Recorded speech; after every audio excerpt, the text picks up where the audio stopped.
Question present question दो statements के form में गिवन है जो कि assertion A and reason R के फॉर्म में है. Assertion A says generally the path of a projectile from the earth is parabolic but it is elliptical for projectiles going to a very large height.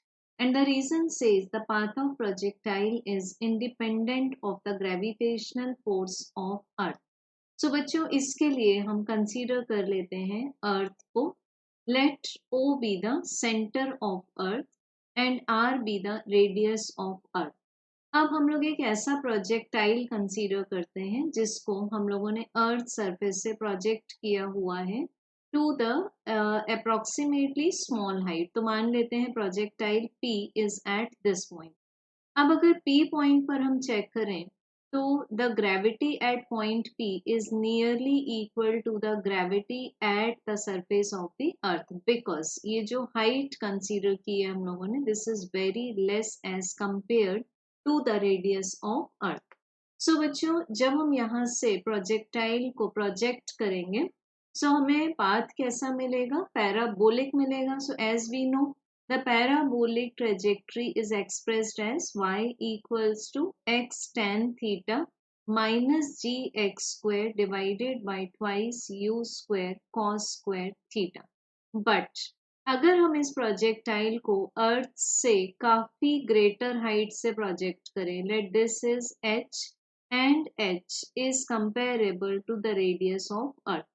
तो certainly हमें इस projectile का जो path मिलेगा that will be elliptical.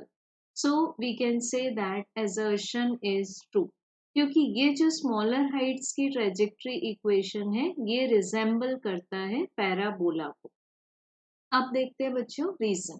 Reason says the path of a projectile is independent of the gravitational force of earth. तो ये reason false है. क्यों?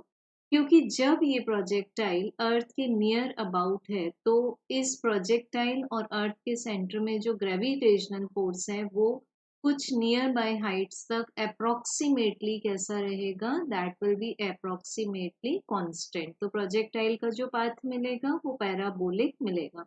बट जैसे जैसे हम इस प्रोजेक्टाइल की हाइट अर्थ सरफेस से इंक्रीज करते जाएंगे the gravitational force on the projectile will go on decreasing और decrease होता जाएगा ये. hence projectile का path कैसा होता जाएगा? elliptical होता जाएगा. but we cannot say that this statement is always true क्योंकि ये statement एक certain height के बाद में follow होगा. so the reason is false universally. universally ये true नहीं है. Hence, correct answer will be option number 3. Assertion A is true and reason R is false. Thank you.